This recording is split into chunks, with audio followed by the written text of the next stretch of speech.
Bonjour Anadi Martel. Bonjour Christine. Alors aujourd'hui, vous allez nous parler du bruit lumineux. C'est quoi cette histoire du bruit lumineux? C'est quelque chose dont on a peu entendu parler et pourtant on a intérêt à mieux connaître le sujet.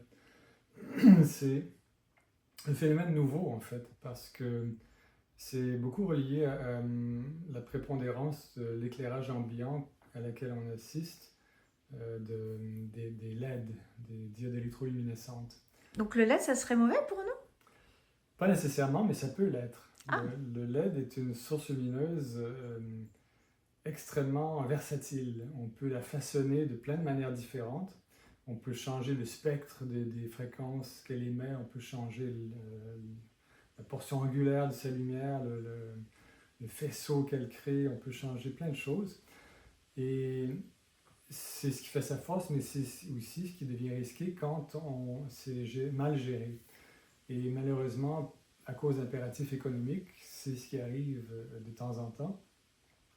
Et on peut effectivement avoir des sources, des ampoules LED qui sont plus ou moins malsaines. Alors, c'est relié à deux principales problématiques. La première, c'est celle de la qualité spectrale de la lumière émise. Et ça, maintenant, ça commence à être mieux connu même par le grand public, toute cette question de l'influence de la couleur bleue en particulier sur notre rythme circadien, notre horloge interne. On sait maintenant que si on a trop de bleu, surtout dans la soirée, on va détraquer un peu, déstabiliser notre horloge qui gère la sécrétion de mélatonine, notre sommeil, etc. Et ça a plein de conséquences néfastes sur notre santé, donc c'est à proscrire. Alors, maintenant, on sait qu'on peut trouver des sources lumineuses LED blanc dit froid, donc avec plus de bleu, c'est à utiliser pendant la journée. Et le soir, ils vont mieux utiliser des sources LED blanc chaud, donc un peu plus jaunâtre, moins de bleu. Donc cette question on commence à être plus conscient de cet aspect des choses. Mais la deuxième problématique qui est moins bien connue, c'est celle du bruit lumineux. Et ça, c'est relié au fait que euh, la LED comme source lumineuse, elle réagit instantanément au courant électrique qu'on lui fournit. Elle convertit directement le courant électrique en lumière par un phénomène quantique. C'est ça qui est la beauté de hmm. cette technologie. Alors, le risque avec ça, c'est que si on utilise une source électrique pour la contrôler, qui fluctue, qui varie, qui n'est pas stable, Hmm. on va se retrouver avec une lumière qui reproduit les mêmes instabilités, le même scintillement. Ah, que le circuit électronique. Oui, Donc c'est la qualité du circuit oui, électronique qui va définir la qualité de l'éclairage LED. en bonne partie. Pour ce qui est de cet aspect scintillement, cet Mhm. aspect bruit Bruit lumineux. lumineux. Ouais. Et quand on parle de bruit, en fait, on se réfère au bruit sonore, mais ici, il s'agit vraiment purement de quelque chose c'est une lumière qui n'est pas stable, mais qui fluctue très rapidement. Et si elle fluctue assez vite, notre œil ne le perçoit pas. Et c'est ça qui est embêtant, c'est qu'on peut se retrouver avec une source lumineuse qui est qui a des très hautes fluctuations, mais on ne le verra pas nécessairement Bon, mais à l'œil parfois on les nu. trouve un peu, on peut trouver certaines sources lumineuses qui n'ont pas l'air scintiller mais qui sont agressantes. Justement, et ça dépend beaucoup de notre niveau de sensibilité personnelle. Il y a des gens qui sont hypersensibles et ça va carrément leur donner des maux de tête ou des fatigues oculaires assez facilement s'il y a une source lumineuse comme ça qui scintille beaucoup. Pour le reste d'entre nous, on est, même si on est moins sensible, ça crée quand même une espèce de pression environnementale dont on n'a pas vraiment besoin autour de nous.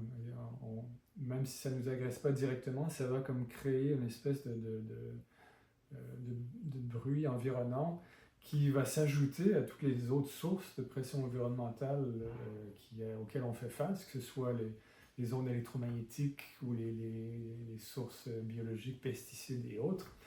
Donc, on n'a pas besoin d'ajouter en plus à tout ça une pression environnementale qui vient de la lumière qu'on utilise chez soi. Il n'y a aucune nécessité de faire ça parce qu'on peut trouver des sources lumineuses qui sont bien conçues, donc qui sont stables. Alors, il y a des appareils professionnels qui existent qui permettent de mesurer, de capter ce niveau de scintillement. Et pour rendre ça plus accessible au public, j'ai développé un petit appareil que j'appelle le Light Bee ou l'abeille lumineuse qui convertit directement la lumière en son. C'est un petit appareil très simple. Et notre oreille peut percevoir des fréquences plus élevées naturellement que notre œil au niveau du scintillement. Alors ce petit appareil permet d'entendre directement si une source lumineuse est stable ou si elle contient une composante de scintillement, de bruit. Et alors on peut s'en servir pour tester les sources lumineuses qui nous entourent.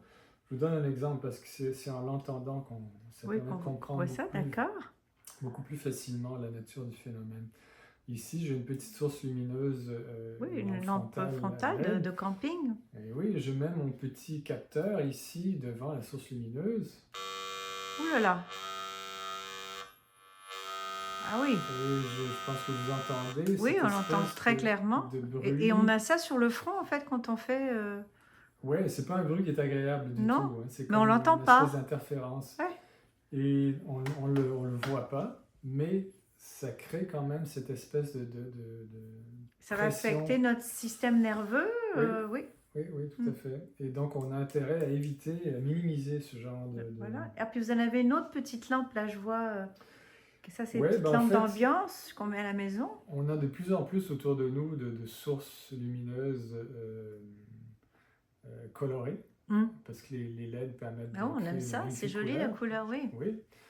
Mais ce qui est malheureux, c'est que la plupart de ces sources lumineuses colorées émettent un très haut niveau de bruit lumineux.